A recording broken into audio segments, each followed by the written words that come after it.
Today there were rumors circulating that the Strait of Hormuz was closed for military drills. They were rumors that turned out not to be true, but this is the stuff oil traders buy and sell on. And reportedly, you see that spike there, oil went up to more than $100 a barrel as a result, reportedly, when we saw Brent crude jump to $111 a barrel. More importantly, though, these rumors were because of a report from a high-ranking Iranian official that Iran's military will practice sealing off its Strait of Hormuz, a move showing Iran's capability to disrupt the world's oil supply and make life lousy for customers around the world, oil consumers around the world. Now, this Strait of Hormuz is otherwise known as the world's most important oil transport channel. About 15.5 million barrels of oil go through there a day. About a sixth of global consumption flows through it, Bloomberg reported. Now, Gerald Celente, founder of Trends Research Institute, I want to bring him back into the conversation because I want to talk to him about this and as well as some other stories going on. Gerald, I want to bring you back in. Before we move on to this, I want to just, back to MF Global, ask you one more question, because you kept saying there's something else going on here, there's something else going on here, and I really wanted to get at the root of what you really think that is. And one thing that came up for us is, are you suggesting anything having to do with gold, that you don't think maybe there's enough physical gold to meet the paper obligations or claims? Exactly. I don't think the COMEX has it. And I've been hearing stories coming out that what they are delivering isn't of the finest that it's supposed to be.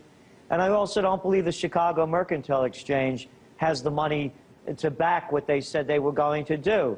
Again, you know, we've sent the video out of Terrence Duffy over a year ago, the CEO of the CME, saying that they have $100 billion in collateral. So, you know, so when deals go bad like the MF Global did, customers wouldn't lose their money. They can't come up with what, 500 million they've come up with? I mean, we're talking 1.2 billion, and you're claiming that you have 100 billion in collateral to cover this? So no, something's wrong here. There's a lot more going on than meets the eye. And also, let's put this in perspective, Lauren. We're talking about the 8th largest bankruptcy in American history. This is huge. Yeah. And the implications are far-reaching. So what they're doing is they're trying to narrow it down into like a one-off. And I'm saying there's a lot more going on with other institutions as well that are ready to come down. Because remember, it was only until September that Moody's downgraded the rating of MF Global. So I think there's a lot more trouble out there that they're not showing. Do you, just to follow up one more question on that, do you think this is a canary in the coal mine as far as insolvent firms or firms that have made bad bets and are getting away with it, or dipping into customer accounts, or something having to do with physical gold and the not having enough available? Combination of all three. I don't care which institution it is. They're over-leveraged. They're over-gambled. They have a lot of rotten assets on their books. And that's what the whole situation is about, whether it's in the United States or over in Europe. Holding a lot of bad paper and having made a lot of bad bets. And they're robbing customers' accounts, robbing Celentes to pay the Goldman Sachs gang, if you will. Okay, well, you know, I want to thank you for sharing those thoughts with us. I want to switch gears, though. I do want to bring up this Strait of Hormuz story because we saw oil increase kind of on this rumor, but there was a report from an Iranian official substantiating that they are planning, or, you know, claim to be planning to hold some kind of a drill to close the Strait of Hormuz. Of course, this is a major threat in terms of how much oil passes through here. Just to give an example, an energy analyst I've spoken to says that in the event of any kind of combat that would close the Strait of Hormuz, you would see oil prices go up in $50 leaps to $250 a barrel, he predicted. Does this just show how precious oil has become?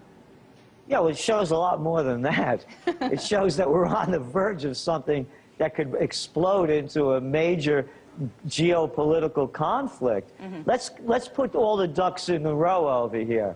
Last month, Iran suffered what? In the last several days, 2 major hits, one on a uranium processing facility, another one on a missile testing facility.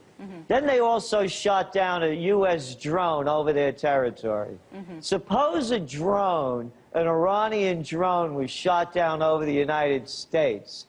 We'd all be on red alert. Yeah. They'd be sending missiles over into Iran. Of course. So then touching on this point, I want to bring up a chart for our viewers so that they can see how many U.S. military bases surround Iran. And they're just all over the place surrounding the country. So if you were Iran, and many are suggesting that the United States are questioning whether the United States is already waging some kind of covert war against Iran. If you were Iran, would you be doing the same thing, holding drills to close this very important strait?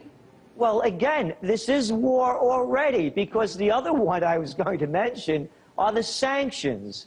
Iran is the third largest oil exporter in the world behind Russia and Saudi Arabia.